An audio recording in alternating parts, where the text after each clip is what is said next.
La migraine, un problème qui concerne 12% de la population active. Pourtant, 80% des migraineux ne consultent pas et 50% ont recours à l'automédication. On voit ça tout de suite avec mes invités.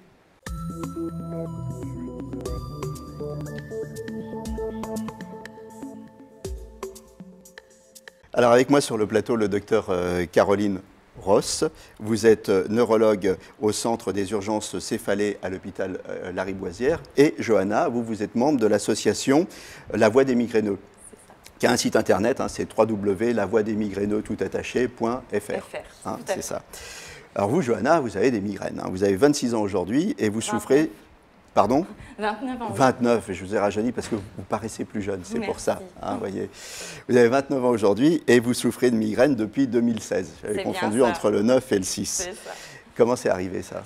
Alors, j'étais migraineuse, mais peu fréquente, c'est-à-dire une migraine tous les ans, c'était extrêmement rare, voire une tous les 2 ans, jusqu'à une opération où je me fais édenter complètement, puisque c'est aussi héréditaire, j'ai une maladie des dents, et je vais me faire retirer entièrement toutes mes dents et porter un dentier. Sauf que ce dentier ne va pas correspondre à ma bouche et que je vais rester donc sans dents pendant près d'1 an. Donc ma mâchoire se retrouve donc décalée, et c'est ce qui fait travailler le muscle trijumeau qui se trouve juste ici. Alors ça c'est ce qu'on vous a dit aujourd'hui, mais au début, donc, vous avez eu des violentes migraines et vous ne saviez pas. Pas du tout. Et d'ailleurs, vous n'êtes pas encore sûr aujourd'hui que ça vient de la mâchoire. Donc vous allez consulter un médecin et vous dites j'ai des migraines. Médecin traitant généraliste. Et là, qu'est-ce qu'il vous dit? Il vous donne des médicaments. Il me prescrit un médicament à prendre 1 fois par jour, et ce pendant 2 ans. Et là, ça ne se calme pas. Ça ne se calme pas, mais pire, ça empire. Ça empire. Ça empire. Les migraines deviennent quotidiennes, donc plus fréquentes et beaucoup plus douloureuses. Donc là, ça empire et en plus, vous devenez un peu addict aux médicaments. C'est ça, c'est ça. Le traitement développe en fait finalement les migraines chroniques quand ils sont pris beaucoup. Et ensuite, donc, vous avez la bonne idée d'aller voir un neurologue. C'est bien ça. C'est un pharmacien en fait qui va m'informer, en fait quand je vais aller chercher ma prescription. C'est pas votre médecin, c'est un pharmacien qui vous dit ça se calme pas, je vous vois souvent, vous devriez aller voir un neurologue. Exactement. Et dans un autre département, hein, à savoir aussi, j'ai déménagé pour avoir ce conseil-là. Et va s'en suivre donc la consultation du neurologue, hein, donc presque 3 ans plus tard. Hein, malheureusement. 3 ans plus tard. Alors, docteur Ross, c'est fou ça, quand même. 3 ans de retard, 3 ans de souffrance, hein, visiblement. Et c'est pas fini en plus, on va continuer. Mais les médecins généralistes ne sont pas suffisamment sensibilisés. Ils savent ce que c'est la migraine, mais ils ne sont peut-être pas suffisamment sensibilisés pour adresser les gens à des centres d'expertise. Tout à fait, effectivement. Ils connaissent la pathologie un petit peu dans son ensemble, mais de là à bien poser le diagnostic, ce n'est pas toujours le cas. Alors, heureusement, hein, il y a des médecins généralistes qui prennent en charge la migraine tout à fait correctement. Je pense que le cas de Johanna était un cas un peu compliqué, puisqu'il y avait un contexte derrière qui peut-être a fait errer le diagnostic. Mais enfin, il faut dire aux gens que si ça tarde, en fait, d'eux-mêmes, qu'ils aillent voir. Il est préférable, bien entendu, de voir. Oui, tout à fait. Alors aujourd'hui, les crises, vous avez encore des crises de migraine? Oui, quotidiennes. Hein, vous arrivez sur le plateau, on voit bien, vous avez des lunettes, tout ça, vous protégez, vous avez des crises quotidiennes? Oui, quotidiennes, oui. Voilà. Qu'est-ce qui déclenche vos crises? Alors ça peut être, en fait, c'est énormément, il y a beaucoup de choses qui peuvent les déclencher, hein. C'est très varié, la lumière forte, la chaleur. Désolé. Hein. Voilà, d'où les lunettes. Ouais. On cherche à se protéger, c'est ça. Ouais. Le chapeau, hein, quand on va au soleil aussi, hein, donc c'est voilà. Hein, même les écrans, par exemple. Les écrans, on ne peut pas, voilà. Donc travailler sur écran, moi qui étais comptable, ma carrière est un peu mise en suspens. Hein. Manger trop, manger pas assez, dormir trop, dormir pas assez, ne pas être dans une pièce aérée.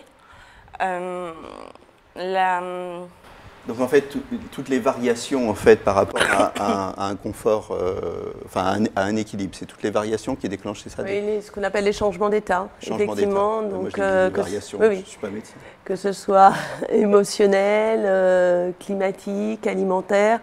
C'est passer d'un état particulier à effectivement un autre état. C'est pour ça que même dans les variations émotionnelles, parfois les gens sont surpris parce que ça peut être quand on décompresse. Alors ils associent souvent le stress, mais finalement en période de stress, ça peut aller. Et puis au moment où ils sont dans la phase post-stress, ça va mieux. Ouais.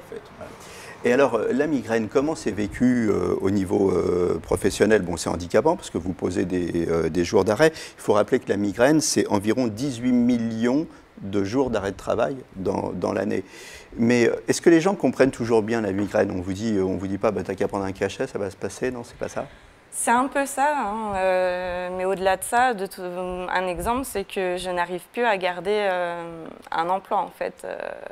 Là, par exemple, mon dernier emploi, c'est l'employeur qui met un terme à la période d'essai, puisqu'il y a déjà eu trop d'arrêts de travail. Voilà. Donc oui, professionnellement, ça devient difficile. On nous dit souvent que ce n'est qu'un simple mot de tête, prenez un Doliprane, ça va passer. Ah oui. Voilà. Et au niveau familial, c'est pareil, c'est handicapant, non? Oui, surtout quand ça se passe comme dans mon cas où c'est pas tôt, ça arrive d'un coup, c'est brusque. Et on passe donc d'une personne, pour ma famille, qui se dit, bon, elle travaillait, elle sortait, elle jouait, elle voyait tout le monde. Et d'un coup d'un seul, c'est vrai qu'on a tendance à se renfermer un peu chez soi. Voilà, on ne peut plus prévoir de soir et on ne peut plus... Tout se fait en dernière minute, on n'est plus capable de rien finalement, j'ai envie de dire. Ouais. C'est malheureux, mais enfin, tout devient précaution. Absolument. Et alors aujourd'hui, vous avez un espoir, vous pensez que, on vous a dit que c'était vos problèmes de mâchoire, donc vous pensez que ces problèmes de mâchoire vont tout résoudre? On m'a dit, tout ce qu'on constate pour le moment, c'est que la mâchoire est décalée et que ça peut faire jouer sur ça. Il y a une chose qui restera en suspens, c'est est-ce que durant l'opération, un nerf n'a pas été touché? À ce moment-là, est-ce que ce ne sera pas à vie? Okay. Voilà où j'en suis. Eh bien écoutez, on espère que ce ne sera pas à vie. Voilà. Hein, voilà. Et puis vous le saurez après le traitement. Docteur Ross, qu'est-ce que c'est la migraine exactement? Parce que la migraine, il ne faut pas confondre migraine et mal de tête. Migraine et céphalée, c'est deux choses différentes. Alors, ce n'est pas réellement deux choses différentes. La céphalée, c'est le terme médical pour parler de maux de tête. Oui. Donc, ça inclut tout type de mal de tête. La migraine, ça n'est pas que les maux de tête. Voilà, au sein de ces maux de tête, on identifie la migraine, qui est un type de mal de tête bien défini, avec des caractéristiques qu'on connaît bien, un mécanisme. Les symptômes de la migraine. Alors, les symptômes de la migraine sont avant tout la douleur, bien sûr, la céphalée. Dans sa forme, je dirais la plus classique, elle est d'un seul côté, donc son nom migraine, moitié. Elle a un caractère pulsatile, donc on ressent les battements du cœur dans la tête. Et puis, elle va s'installer sur une durée de 4 à 72 heures et être intense et être augmentée par une activité physique. D'où le fait d'avoir besoin d'être au calme, de s'isoler. Et on est très gêné par la lumière, ce qu'on appelle la photophobie, par aussi tout ce qui est environnement sonore, la phonophobie, et puis par les odeurs pour certains. Et va s'y associer des nausées, voire parfois des vomissements. Vous reconnaissez dans ce tableau, c'est tout à fait vous. Tout à fait. Tout à fait vous. Donc là, dans ces cas-là, qu'est-ce qu'on fait? En fait, on se met au calme. On s'isole, on se met au calme. Et puis, déjà, on essaye d'avoir un diagnostic, de comprendre ce qui se passe, d'essayer d'identifier ce qu'on appelle les facteurs déclenchants. Et ça, c'est important, c'est ce qu'on disait, sur ces variations, les changements d'état qui sont importants à identifier. Parce que effectivement, si on peut faire une éviction de certaines choses, comme un exemple classique, la migraine du samedi avec la grasse matinée, les gens ne le perçoivent pas toujours, mais parfois il suffit de se lever à la même heure et on n'a pas sa migraine. Oui, parce qu'en fait, le samedi, c'est ce que vous disiez tout à l'heure, il y a eu le stress de la semaine, grasse matinée, hop, ça retombe. Et donc là, c'est une variation, c'est un changement d'état. Voilà. Et alors qu'on devrait être relax, on a une migraine. Exactement. Ce qui est très déstabilisant pour les migraineux, qui justement ont du mal à comprendre que, alors que finalement c'est mieux, il n'y a plus le stress professionnel, il y a plus. Ils déclenchent une migraine et d'avoir une semaine de travail enchaînée avec un week-end au lit, si c'est récurrent, ça devient très compliqué. Une fois qu'on a identifié les variations, j'allais dire, c'est de la prévention pour essayer de ne pas avoir de crise. Mais derrière, comment on soigne la migraine? Alors, la migraine, on a deux approches. On a l'approche pour traiter la crise, auquel cas on a des médicaments spécifiques qui sont développés depuis de nombreuses années. En première ligne, on va avoir les anti-inflammatoires, puis on a toute la famille de ce qu'on appelle les triptans, qui sont vraiment des médicaments efficaces et qui soulagent la crise. C'est ce qui m'a provoqué à surdosage les migraines quotidiennes. Donc il faut être prudent, enfin il faut les prendre, mais il faut être prudent dans le dosage. C'est tout, c'est pas le dosage, c'est la récurrence de la consommation. Et c'est pour ça qu'on est très vigilant. L'autre pendant du traitement, c'est ce qu'on appelle le traitement de fond. Un traitement que vous prenez tous les jours pour en avoir moins souvent. Et effectivement, nous, quand on voit des patients, on a nécessairement un agenda de crise de migraine. Et si le patient a 2 crises par mois et prend son triptan, on peut en rester là. Mais on va être très vigilant et si on voit que les crises sont fréquentes, augmentent, eh bien tout de suite, on va proposer ce traitement de fond.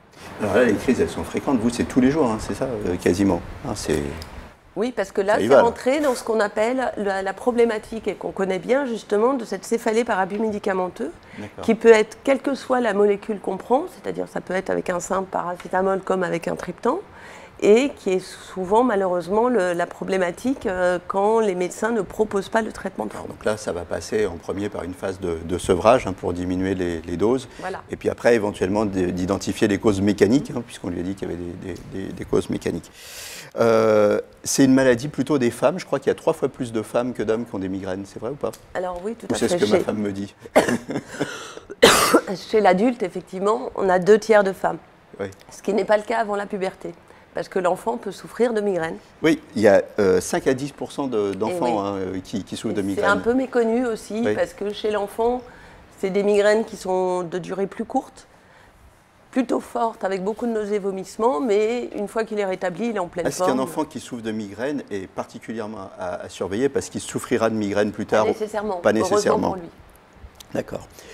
Bon, et vous, alors, donc aujourd'hui, dans l'attente, quand est-ce que vous allez avoir votre opération? Il n'y a pas d'opération possible, ça va être des examens, beaucoup d'examens, d'aller en centre de douleur, voilà. Il faut chercher, encore chercher et toujours chercher. Okay.